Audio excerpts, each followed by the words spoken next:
fire. In this session, we are going to unpack ADHD and neurodivergence in burnout. So hopefully that's why you're here, because that is what we're looking at today. A super quick introduction of me. I'm Fiona Cairns. I'm a business psychologist. I work with leadership teams in a range of organizations, tech, biotech, telecoms. I myself have been a senior leader in organizations over the years, and I love this topic. I love this topic because from a professional perspective, but also from a personal perspective as well. Fiona has burnt out many times, so I've got multiple perspectives on it. That's the quick one for me. What we're going to cover super quick, what I am promising you for this session is you're going to be able to see some of the early predictors and symptoms of burnout. We're going to go through an actual assessment, and if you want to do one yourself, you'll be able to do that as well. We're going to look most importantly on avoiding and recovering from burnout. And how that's particularly important if you've got ADHD or you're neurodivergent, or even if you're just kind of curious about those things. And then, there will be opportunities, by the way, for Q&A as we go along. If you want to, put things in the chat, feel free to do that. And anything's not clear, please do let me know. Put on your captions, do what you need to do. It is great if you can stay on camera, as Kevin said, but I do understand that is not always possible. So let's move ahead. So what is burnout? Now, this is a definition from ICM-11. It's from the World Health Organization. And how they describe burnout is chronic workplace stress that has not been successfully managed. So that's the definition that I'm working with in today's session. I do think it's interesting, and I see this as something that will change in the future. This is very much focused on the workplace, and I do think they've missed a trick, because what about caring responsibilities, other things that may be stressful that are going on in our lives? But this is the working definition, so we won't get into that kind of area at the moment. So this is the definition. What I'd love to know from you is, have you experienced burnout? And if you want to pop it in the chat and let us know whether that's something you have. Have you burnt out once? Have you burnt out multiple times? I'm in that category. Maybe you don't know, or maybe no, you definitely haven't burnt out. So I'm seeing ones and fours and twos and twice and twos, and wow. Yeah, okay, what else? I see a few people. Yeah, it's yeah, super. Yeah, and it's a tricky one. And for me, and I will ask you, or give you the opportunity to share some of that a little bit later, but I think one of the things for me in terms of, burnout and all of those things, that I've burnt out multiple times, and it's not always been the exact same, and I am just so much more alert to it now. And for the fours in our chat, what I would say to you is, it could be as we go into the conversation more, that you might spot things within what the characteristics of burnout that maybe will give you more clarity on that. That's certainly what I'm looking for here. But yeah, lots of multiples here, and I hear that. So let's move ahead. Thank you for sharing that. I do appreciate it. So let's see. Now, a few quick things, and this area moves very quickly, but just to share some statistics. And if you've got other statistics, please do send them to me. I'm happy to update the information I have, or if you want the references for these specific statistics, I'm more than happy to share them as well, just to mention them. I haven't just made all of these up. These do come from very particular resources, and they should be informed. But just looking at the particular sector, so 53% of tech workers identify as neurodivergent.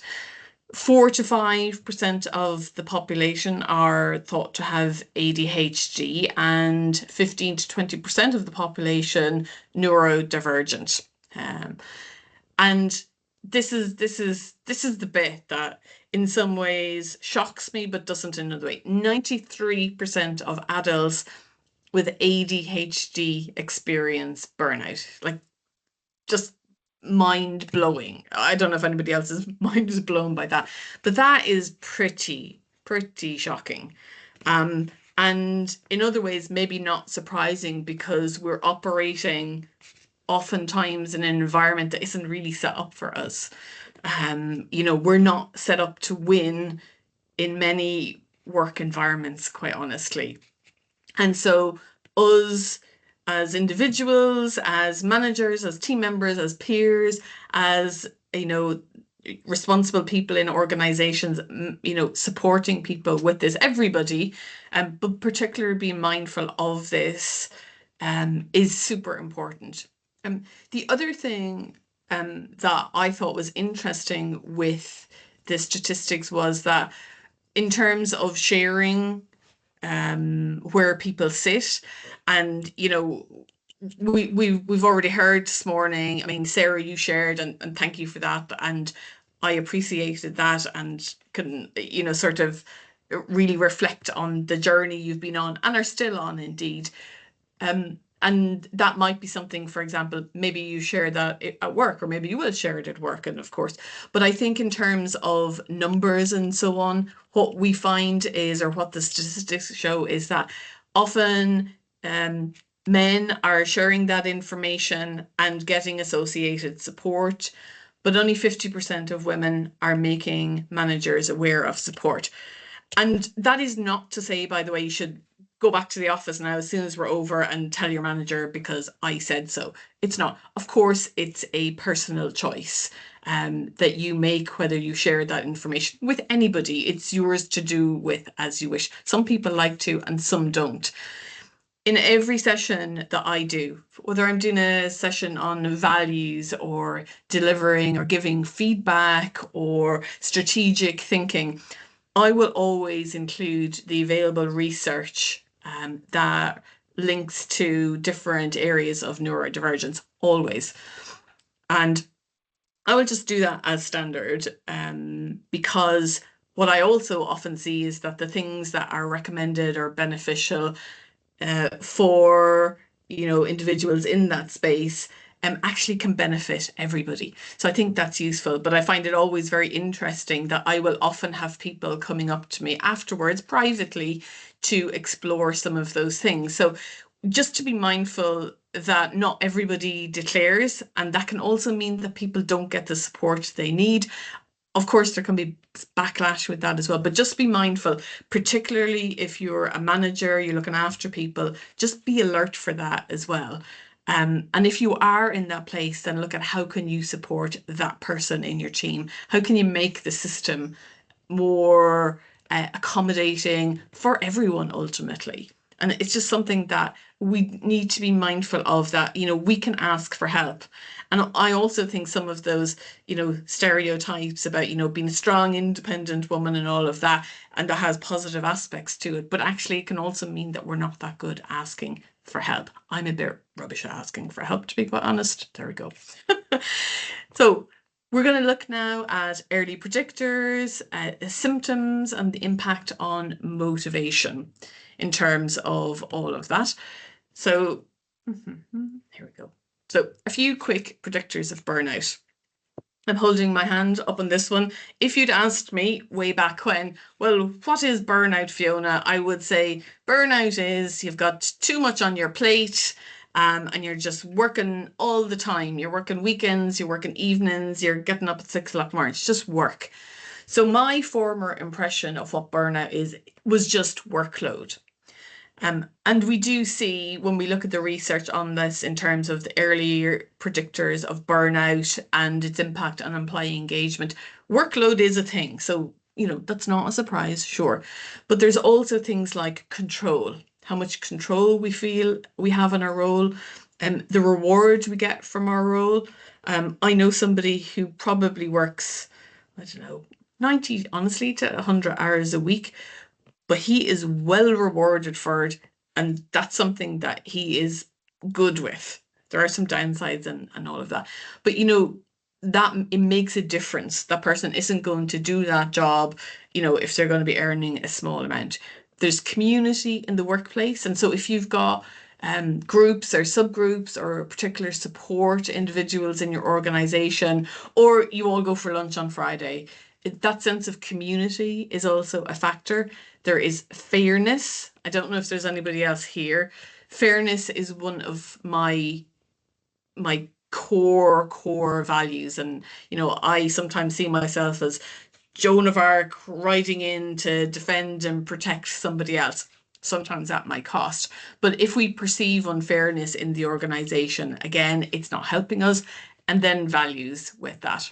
So burnout is more than workload, which is what I used to think. And predictors of burnout are when these are in a place where you don't have control, where the reward doesn't measure up, where there's no community, where there's, the fairness isn't there, and there's maybe a value clash. And so, I'm here today talking about burnout and doing, a short segment on it. And I'm delighted to be here and to offer value.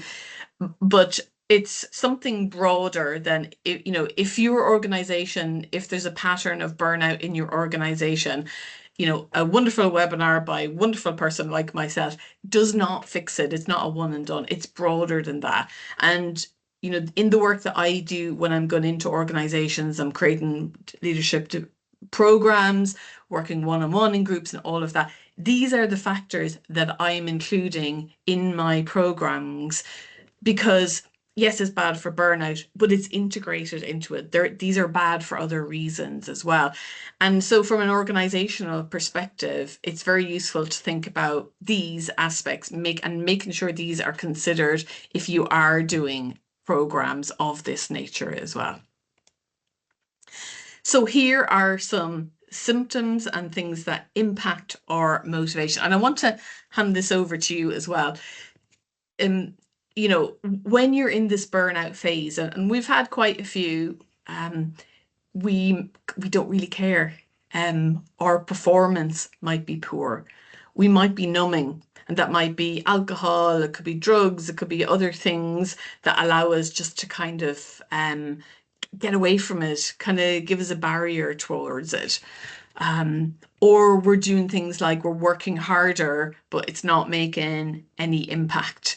And that's something that we always do, just throw, instead of throwing more money at the problem, you just throw more time at the problem, or we get ill. And for those of you who have shared or want to share whether you've been in this place, was there one of those or two of those or any of those that kind of resonated with you?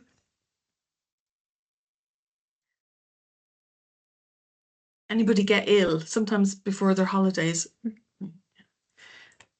Yeah, don't care. Yeah. Getting ill. Yeah. It's classic. Yeah, my wife suffers from migraines, but she never gets them. She's a teacher. She never gets them during term time. It's as soon as the half term comes, that's it. She's ill like the first day. Yeah. And Kevin, there is a known, that's a known phenomenon, and my brain is not allowing me to call up the name of that phenomenon, but that is a key thing. You work really hard coming up to your holidays, Christmas, summer holidays, the big thing, you do the big push, and then you get it all done and you're kind of like, oh, great. And then you get sick. And I hear it here as well. Maybe you're talking about that every Christmas. Yeah, yeah, yeah. Now, that is a factor.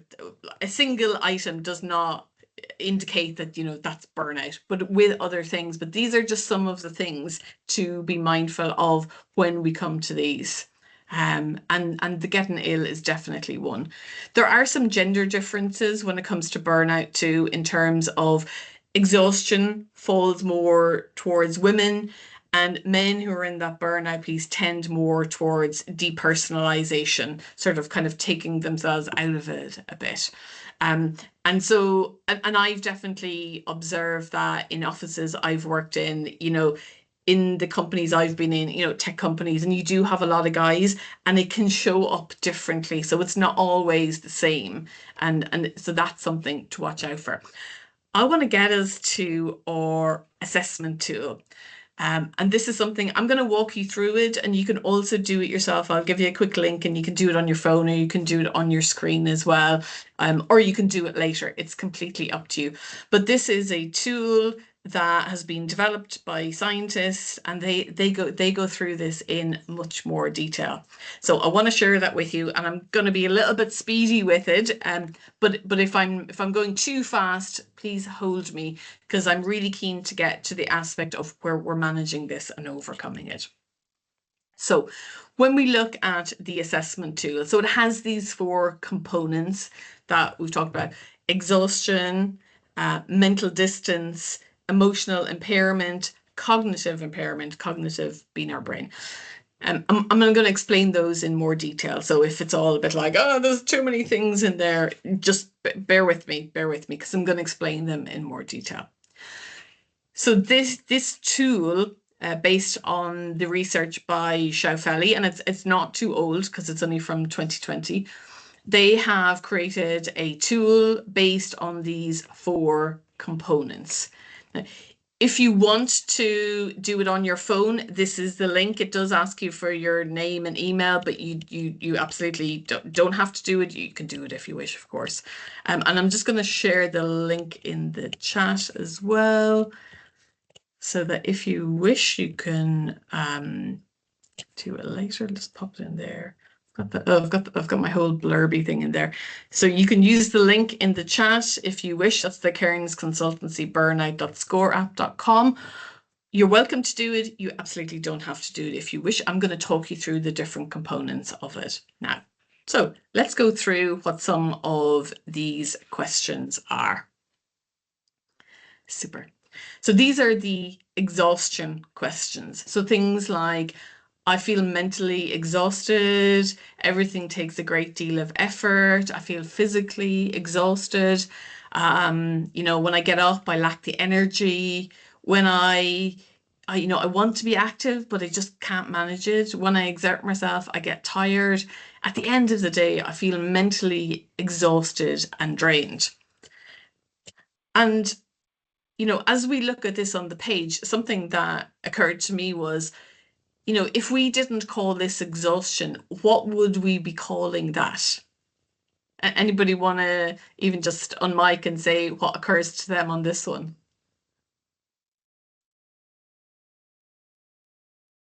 I'm not hearing anything. The one that really, oh, go ahead, Claire. No, I was saying usually is, instead of having those questions or those answers, people just go on to say like, I just need a little bit of a break. I just need a bit of time. The word just is an excuse for everything that come after. So yeah, saying I quickly get tired. So I'm just a bit more tired than usual. And it's the just that explain the exhaustion. Yeah. That's great. And that's obviously a pattern you're seeing with your clients. And I think what popped out at me on this particular one, that is, it sounds like lazy. I don't know if anybody else would agree with me. It just sounds like you're a bit lazy. I'm just a bit lazy, or they're a bit lazy, like they can't do it. And I think we have to be very, very careful, particularly in this. Obviously Becca's sharing a heart there, because we might already be feeling that about ourselves if we're not fully understanding where we're at. So whether we ourselves are thinking we're lazy, or we might be working with people and we might think, God, they're after getting lazy. So really be cautious about spotting these things and assuming that we know kind of what that means. These are the mental distance questions. So, and this is how we are protecting ourselves effectively. You know, we're struggling to be enthusiastic. You're either don't like your job, or you're just like, whatever. Or this last one, and the last one is so me. I just get really cynical about the job. And that's not a nice place to be. It's not a nice place for you personally. And it's not a nice place for those around you. And again, think about how how that might look, or how does that present to other people. People may not be thinking, oh, that could be burnout. They might be thinking something else. Then there's this emotional impairment. Like when you are operating ultimately beyond your capacity, and also something that maybe is compounding some challenges you already have. Maybe you're struggling to control your emotions. Do you cry? Do you get angry? Do you just become irritable when things don't go your way, when you sort of know doesn't make sense? Or you overreact to something and you didn't really mean to. Like, these are the aspects that we're looking at here.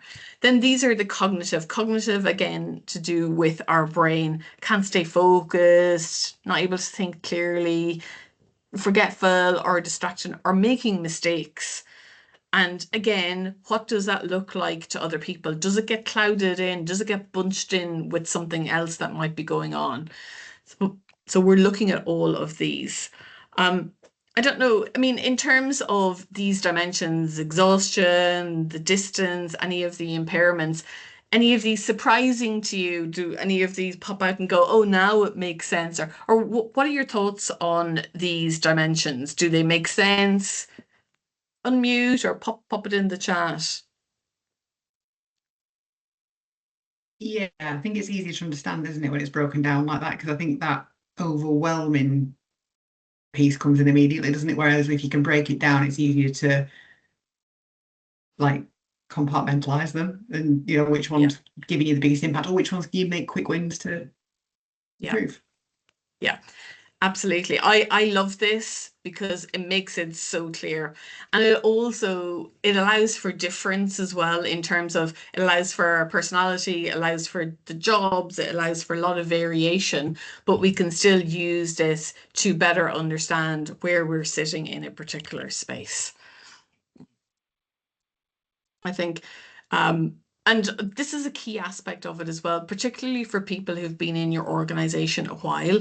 You're looking for pattern changes. So when I come into an organization and I'm supporting the internal team in terms of improving leadership, and it's profitability and productivity and all of that as well, and making a good work environment, sometimes people will view, there are problematic people in the organization. And sometimes those problematic people, inverted commas, they're burnt out. And this, and what I'm encouraging people and you to look for is look for patterns. Do it in yourself.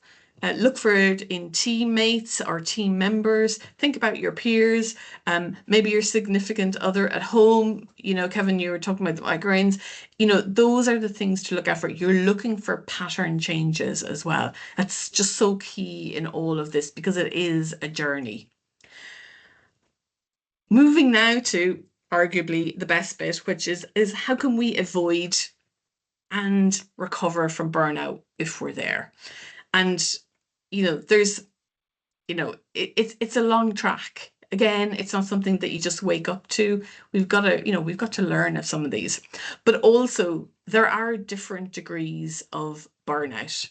And this also, I think, adds a certain amount of clarity. There is a kind of a first level of burnout, which is you're kind of overwhelmed, but you're working effectively. So, it might be on somebody's radar, it might be on your own radar, but not too much because the work is getting done. That second level is, you're always stressed. You're not that motivated. You're in survival mode. And Kevin, I don't know if it's just because you mentioned about the teaching, but this too definitely looks to me or feels like what it might like to be a teacher or a head teacher at the moment. There's a lot of stuff going on, and then you're putting in a plan to manage the heat as well, and you're struggling and all of that. And then you have that third level where, your mind and your body shut down, you're ill, you're not able to kind of really do your job, and the simple tasks are hard. Now, add this to being neurodivergent or identifying with that, and this is just another level for me. Therefore, it's no surprise at this 93% figure, quite frankly, because things maybe are hard anyway in terms of what's going on. And Becca, you're saying that you're good at recovery, terrible at avoiding. Okay, Rebecca, then please pay attention to the slide that's up at the moment, because you may need to kind of catch yourself when you're at an earlier stage, or you need to make a pact with somebody else that when they see you at a particular stage, you are going, okay, I need to do something with that. Because the 3 is not a place you want to go. Claire, angry, I'm gonna come to that, because I'm with you. I'm with you on the anger. There's some super things in that space. So we don't, obviously, I mean, we don't want any of these, but we don't want to go down to this 3rd level degree, and that's just not good. In terms of what some self-care or kind of managing these could look like, in the first one, it could be give yourself some breaks, yeah, look at time off your devices. Maybe you say, oh, I'm not going to work evenings, like that's going to be my cutoff. I'm not going to work after 7, 6, whatever you decide. In the 2nd degree of burnout, you are really thinking that you've got to shift things. This is really where you need to do something about it, or you're going to go right down to 3. And that's really not the place that you want to be. And that requires you doing some putting yourself first. Again, we're not always good at that. We need to put more robust boundaries in place, and we have to say no. And there are lots of ways to say no, by the way. You know, you can come up with various different ways of saying no. But in that survival mode, you know, you're in a massive, you're in quite a big struggle, and this can't go on. So this requires a shift in what you do and the way you think about things as well. If I don't look after myself, if you don't look after yourself, if your team members don't look after themselves, this is an issue. And this will be apparent or visible in terms of what's going on with your team member. You know, are they less motivated? Are they maybe just only managing to do the bare minimum? You're looking for patterns here. You're looking for change in patterns, and this is key. If you haven't addressed those, then you're going into this 3rd one, unless something else occurs. Because this one requires deep life changes. So you might have to stop working completely. You find a coach or a counselor, you know, you do some reflection, you've got some new, you know, you need a new vision, because the way you've been doing things just is not working.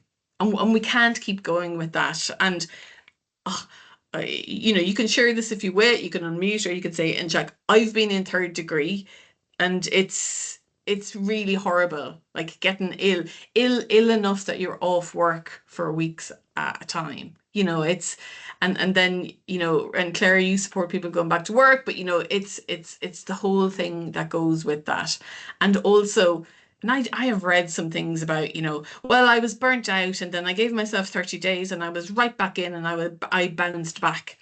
Not my experience. Honestly, it took me months and years, quite frankly, to get back. And I don't think you get back. I think you build something new, is my perspective on this. Yeah, Laura, yeah, and honestly, I chose not to stay where I was either. It was my most, actually, I'm not going to say it's my most recent. It's not that I would say I don't learn from my mistakes, but burnout can manifest in different ways. So being there, you know, it's quite a journey to get back, and it's quite damaging to your confidence as well. So these are things, if you spot yourself in these, then think about, you know, what shift is required, because this is not sustainable. You might argue, and maybe even I might argue, being overwhelmed for a couple of weeks, you know, at some deadline might be okay. And actually, I would always say, you know, if there's certain times of the year it's busy in your industry or your sector or whatever it is, sure, you work longer, and that's fine, but not on an ongoing basis. What I want to share is my personal return journey, not based on facts and science. Well, it's based on facts, but it's not based on research other than my experience. And this is my formula for coming back from burnout. and you give yourself time. I think you have to be understanding. Like, I had to do work to kind of understand what was going on, the dynamics with me and the other people. I had to forgive myself. Maybe that sounds a bit peculiar, but I think when you've been in burnout, that, sometimes you're behaving in ways that you don't appreciate. I definitely did things. Remember, you're not completely in control of your emotions, or you behave in ways that you're not proud of, and then you've got that shame associated with it. And also, I would say I had to forgive myself for not leaving the situation, for not making the change. So, in sharing the degrees, and I'm not sharing that to shame anybody. It's really just to highlight that if you're seeing these flags, think about how you can do something with that and course correct before you go into that place where, you have to do something drastic, like quit your job, or you become ill when your body just kind of manages. And also, part of the solution, I don't know if you found this, Laura or Claire, you see this with your clients, it's fun. And actually, that aspect of it does come through in research as well. And I will share some of that earlier. If you have any thoughts on this, if you think my tough formula is absolutely rubbish, please do share in the chat. But that was my journey back in terms of figuring out, how do I get back from this horrible, burnt out place where I felt embarrassed, I felt ashamed, I felt there were so many things in there, and it wasn't a good working environment. I made some calculated decisions in terms of, I didn't feel that I could leave, or it would be the right thing to do. So, it's a lot of that going on. Yeah, so just something, please be mindful of that. This is something I can happily put to you, but if you've been in this space and you feel like you'd like to share a little bit of your recovery journey, please do unmic and share with us how you came on. Laura, if you wish to, you absolutely don't have to. Ellen, I am glad that it resonates with you. And the forgiveness bit is an ongoing challenge, absolutely. Laura, if you wish to, you could absolutely share, but I'm not going to make you. Or Claire, if you had any experience to share, that would be most welcome as well. In terms of my recovery, it was just allowing myself to not stress about the fact. So when I was off sick, all I could think about was I'm off sick. And when I quit, it was like giving myself permission to recover. So I think that really helped me. Yeah. The permission thing, and the work and the reflection, and it's a difficult place to be. And did you have people that could support you? Like, what were you able to lean on, if anything, Laura? Because we don't always have somebody. Yeah, my husband and my parents have been very supportive, and my sister as well. And I also have bipolar, so I was seeing a psychiatrist. We tweaked my medication. I had some CBT. So I did lots of things to kind of get myself into the right position again. Yeah, super. That's super. And if you have access to that community, that's great. A supportive community, people around you, personal, professional, absolutely lean on those. And also, I think talking about these things in terms of sharing that you've been in that place can open up the opportunity for people to share that as well. So thank you for that. We're going to keep going because we still have more to cover, but thank you for that. I do appreciate that. And I think, the tough, if it resonates with you, superb. And the fun, yeah, I really think that's critical, because we get very serious and like very focused on work. I certainly did. I didn't do anything bar like focus on work. And it doesn't work too well. So here are some things to be mindful of. So for yourself, in terms of, you do have to watch your workload. You do need these regenerative activities, the fun. You need something enjoyable outside of work. definitely the things that I did, and bearing in mind I've done this multiple times. So one of the earlier ones I did in terms of generative activities was I bought a motorbike and I joined Toastmasters, which is a public speaking organization. So I'm even just thinking, I hadn't realized how many times I've done this. This is just interesting for me, real time. So I did those two things, and that allowed me access to different kinds of people. Nobody in my biking club cared what my job was, or completely irrelevant. All they're interested in was what your bike was. And I had a gorgeous bike, but it was low powered. So honestly, I was way down in the scale. But I did meet some great people, and it was lots of fun. In Toastmasters, I was getting new skills and all of that. It was so fun. In my more recent burnout activity was comedy. Learning comedy, stand-up comedy.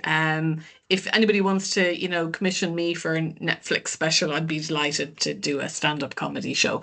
I have a lot of work to do before that. But thinking about what are your regenerative activities, and I think that this is something that's overlooked too much. So being in any of these places, have a think about, what am I doing after work? If I'm always exhausted, well, you might need to, inverted commas, make yourself go do something that would be regenerative, and something that is more allow you to be in the flow, enjoy yourself, or try something new, try something different, and try something that is not related to your work as well. I think there's some boundary settings needed to be in here. We can't always be saying yes, particularly if we're the kind of individual who likes to flex and move to the people around us, and engage in people pleasing and all of those things that we can do that is not necessarily good for us. Also, I think because we can be so good at making things look better than they are.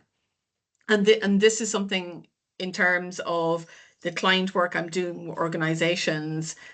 I have to be diplomatic and all of that, but I do say to people, you can look at a person and think they're doing great. Oh, look at Ellen there, she's doing brilliantly. Oh yeah, no, fabulous. But if Ellen is saying to you, I could appreciate support, I'm kind of struggling with this a bit, and I come back and say, oh, Ellen, sure, you're doing grand, just keep going, it's fine. It's like, that sounds like the right thing to do. And of course, there might be some genuine pieces within that. But that is problematic, because how does Ellen feel in that situation? Ellen may feel, I've spoken to my line manager and I've told them I'm really struggling, and he just came back and said, oh no, I was grand, and sort of that was the end of the discussion. The manager thinks they're being very supportive. Let's be clear, and this is the key in terms of organizations.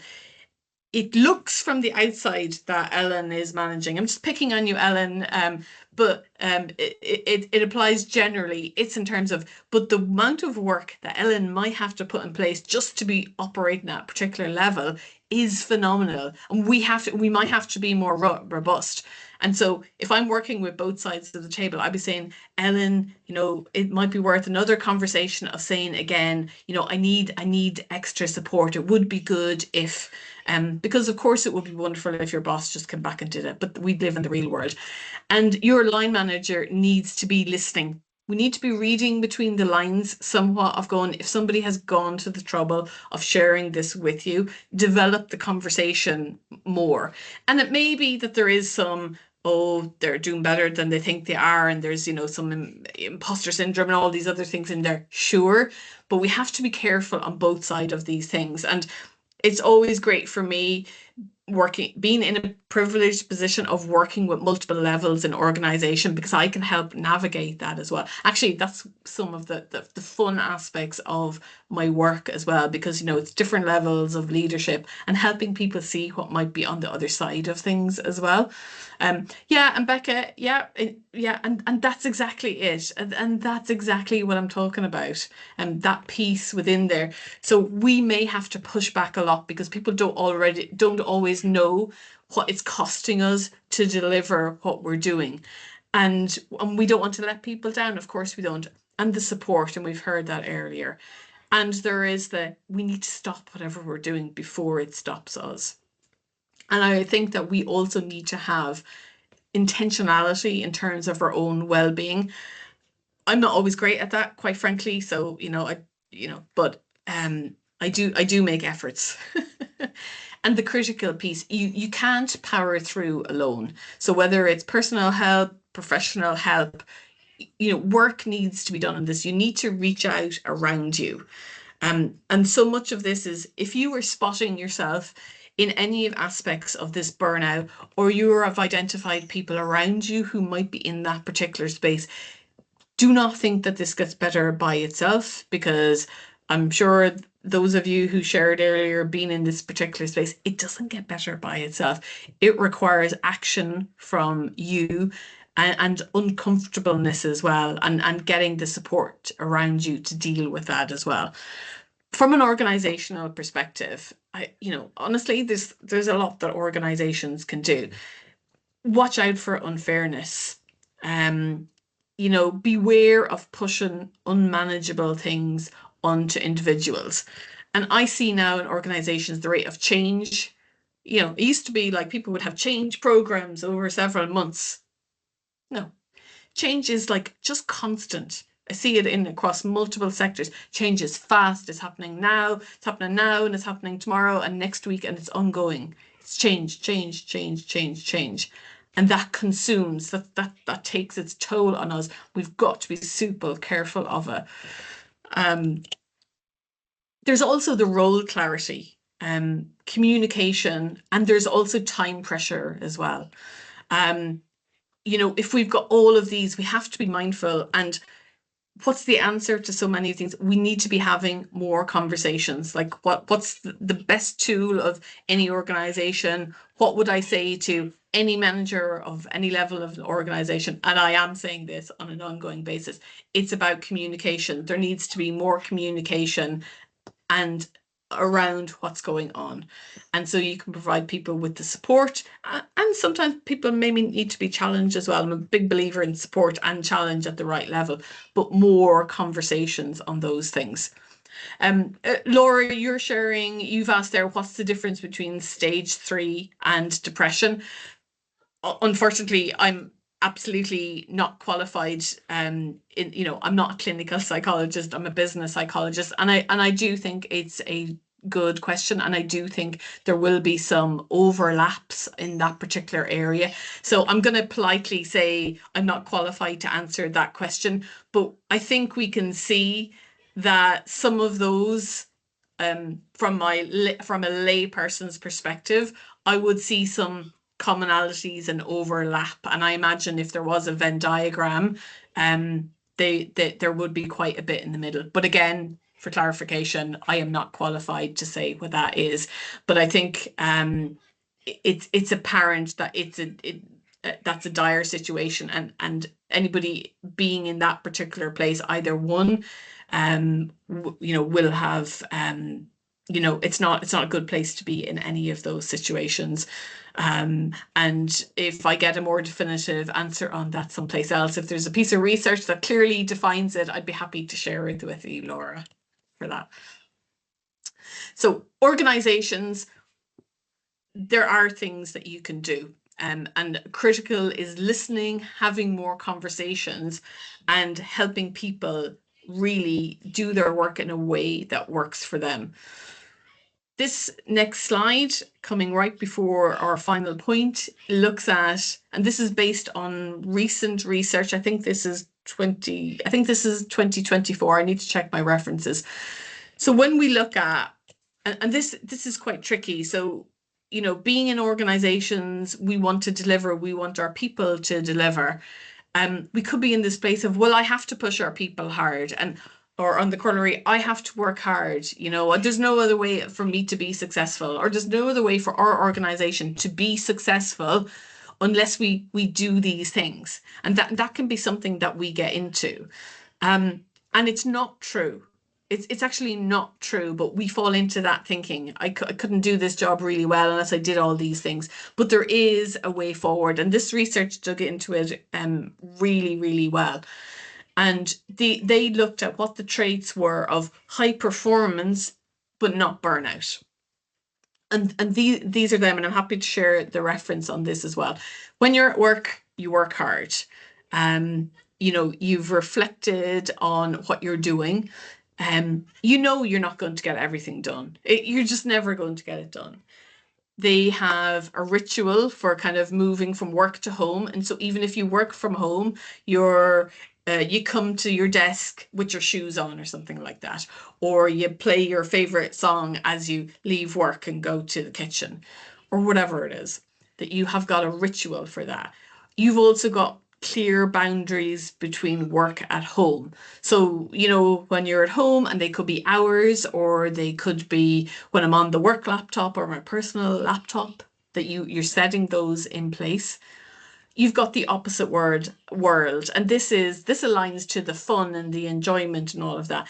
What they found was that people who had that were doing something after work that was the opposite of what they were doing. So if you're the chief financial officer, and your hobby is to be treasurer of the local sailing club, it's not an opposite world.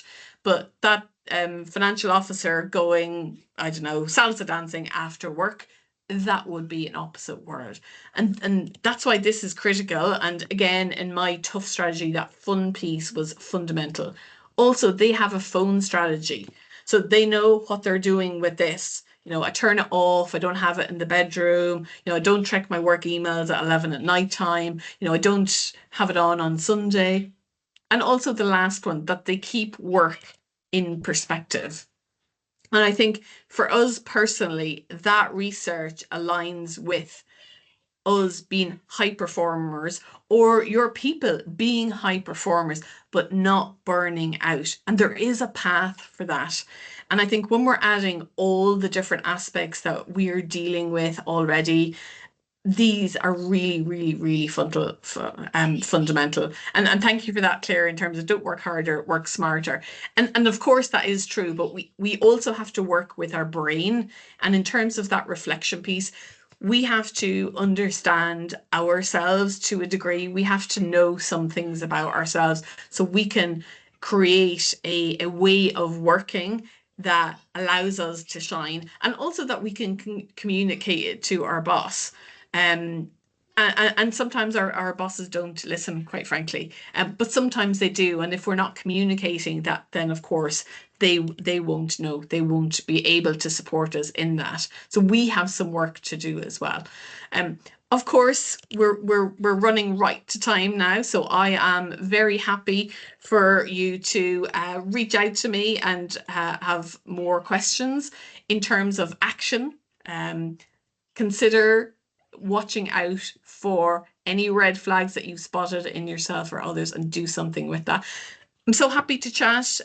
You can reach out to me if you or your organization want support around managing burnout. I'm more than happy to do that.